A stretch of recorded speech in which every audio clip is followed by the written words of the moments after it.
Welcome to the mister Raj channel. आज बात करने वाला हूँ पॉजिटिव और नेगेटिव एनर्जी के बारे में, और वो पॉजिटिव और नेगेटिव एनर्जी जो आपकी विश को पूरी करने में, आपकी मनोकामनाओं को पूर्ण करने में, और आपकी मनोकामना है जो उसको रास्ते का रोड़ा बनाने में कैसे घातक होती है, कैसे वो मददगार भी होती है, उसके बारे में बात करने वाला हूँ। देखो मेरे दोस्त, पहले ये समझ लेते हैं कि पॉजिटिव और नेगेटिव शक्तियाँ क्या है। साइंस में उसको पॉजिटिव और नेगेटिव एनर्जी बोलते हैं, और हमारे हिंदू संस्कृति में उसको सकारात्मक शक्तियाँ, देवी शक्तियाँ जो अच्छा करती है वो शक्तियाँ, और नेगेटिव एनर्जी को नकारात्मक शक्ति बोलते हैं जो बुरा करती है, जो बुरी शक्तियाँ है, जो बुरा चाहती है। ये नहीं कि वो बुरी है, वो बुरी तरीके से अच्छा भी कर सकती है और बुरी तरीके से बुरा भी कर सकती है।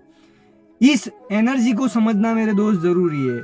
ये सारी शक्तियां यूनिवर्स में तो है ही, लेकिन ये सारी शक्तियां हमारे ये सृष्टि पे, हमारे ये विश्व में, हमारे भारत में हर जगह पे ये शक्तियां घूमती है, और ये शक्तियां कभी नष्ट नहीं होती। ये भी आपको मानना होगा। अब समझते हैं कि पॉजिटिव एनर्जी और नेगेटिव एनर्जी से हम मनोकामनाओं को, मन की इच्छाओं को, जो जो हमें चाहिए वो कैसे पूरी करवा सकते हैं। पॉजिटिव एनर्जी मतलब सकारात्मक शक्ति से देवी शक्ति को समझ लेते हैं हम। पॉजिटिव एनर्जी मतलब देवी शक्तियाँ, अच्छी शक्तियाँ, देव रूपी शक्तियाँ।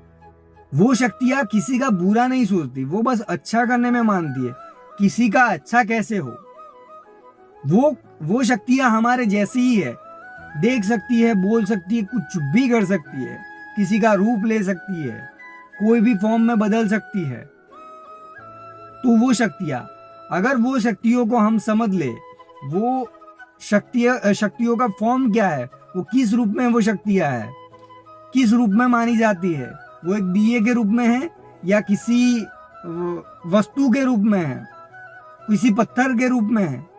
तो उस शक्तियों को समझ के, वो शक्तियां वहां पे हैं, उस शक्तियों को समझ के, उसमें आस्था रख के, मैंने बताया था अगले वीडियो में, संकल्प के साथ, कर्म के साथ उसको बांध के, मन की इच्छाओं के साथ उस संकल्प को बांध के, उसमें कर्म बांध के, अगर उससे हमारी इच्छाओं को कुछ टाइम तक, किसी भी टाइम पीरियड में, कितने टाइम में मुझे ये चाहिए, मुझे 16 दिनों में इतनी सारी पावर चाहिए, 16 दिनों में मुझे ये इतने पैसे चाहिए, 20 दिनों में मुझे इतना चाहिए, 1 साल में मुझे इतनी बड़ी जॉब चाहिए।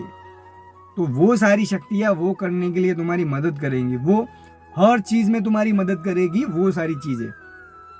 अब यहाँ पे वो शक्तियों के बारे में अगर मैं थोड़ा डिटेल में बताऊं, तो वो शक्तियाँ कुछ भी कर सकती है, वो इंस्टेंट भी दे सकती है, वो चमत्कारिक शक्तियां है। अब ये शक्तियां है। इसके बाद आती है नेगेटिव एनर्जी। नेगेटिव एनर्जी उससे भी ज्यादा प्रभावशाली है, उससे भी ज्यादा इफेक्ट करती है। शुरू से, वैदिक काल से, जैसे देवों और दानवों में युद्ध होता था छोटी छोटी बातों पे, बड़ी बड़ी बातों पे, आज भी है। आज भी ये युद्ध चला आ रहा है पॉजिटिव और नेगेटिव एनर्जी के बीच में। तो पॉजिटिव एनर्जी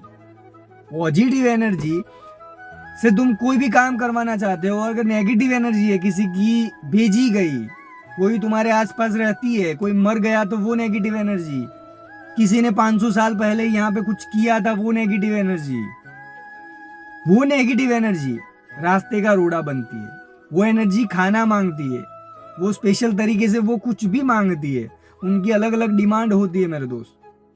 तो नेगेटिव एनर्जी का सॉल्यूशन लाके अगर पॉजिटिव एनर्जी को मान के काम किया जाएगा, तो तुम्हारी सारी चीजों को साकार किया जा सकता है, तुम्हारी सारी मनोकामनाओं को पूर्ण किया जा सकता है। और उसके हद में अगर नेगेटिव एनर्जी का निराकरण नहीं किया, तो नेगेटिव एनर्जी वो पॉजिटिव एनर्जी को भी दूषित कर देती है, वो कोई काम नहीं बनने देती। अगर आपका माइंड नेगेटिव एनर्जी को प्रभावित करने में, मैं उसका रिकमेंड नहीं करूंगा, लेकिन नेगेटिव एनर्जी में तुम्हारा दिमाग चलता है, तो इतनी बुरी भी नहीं है वो शक्तियाँ। वो बुरे तरीके से इस्तेमाल की गई है, लेकिन वो चीज़ें बुरी नहीं है, उसका अच्छा करने में भी हम उसका इस्तेमाल कर सकते हैं। नेगेटिव चीज़ें ऐसी है, अब नेगेटिव शक्तियाँ शुरू से आ रही है। पहले कुछ ऐसी चीज़ें थी जो हमारे बस का नहीं था, जो गंदी थी, उसको करने में ज़्यादातर नेगेटिव चीज़ों का इस्तेमाल किया जाता था, नेगेटिव शक्तियों का इस्तेमाल किया जाता था। आपने पुराणों में, वैदिक ग्रंथों में सुना होगा मेरे दोस्त। तो इससे ये दो शक्तियों से कुछ भी हो सकता है। अगर मैं एग्जाम्पल दूं इन दो शक्तियों के, मैं इनडायरेक्टली बता रहा हूँ, नेगेटिव एनर्जी ऐसी शक्ति है, ऐसी आत्मा है, तो उससे हम कुछ भी करवा भी सकते हैं और वो हमारा बहुत सारा बिगाड़ भी सकती है। वो किसी की जान भी ले सकती है, वो किसी का एक्सीडेंट भी करवा सकती है, वो किसी को मार भी सकती है, वो किसी के मन को भटका भी सकती है, वो किसी को गलत राह पे दौड़ भी सकती है। वो नेगेटिव एनर्जियों का साइन है मेरे दोस्त। पॉजिटिव एनर्जियाँ अच्छा करने की भावना जागती है, अच्छा करने का मन होता है, किसी का भला करने का, किसी की हेल्प करने की, बहुत बड़ा मुकाम हासिल करने का, तो पॉजिटिव एनर्जी का साइन है मेरे दोस्त। इसके बारे में ज़्यादा सुनना है, ज़्यादा जानना है, कैसे वो मददगार होती है, कैसे तुम्हारे लिए अच्छा साबित होती है, ज़्यादा जानना है तो कमेंट बॉक्स में कमेंट करके बताओ जो तुम्हारे दिमाग में जो चल रहा है, जो जानना है। बस आज का वीडियो यहाँ पे दी एंड करते हैं, बंद करते हैं। लास्ट में कहना चाहूँगा कि हमेशा खुश रहो और बी पॉजिटिव।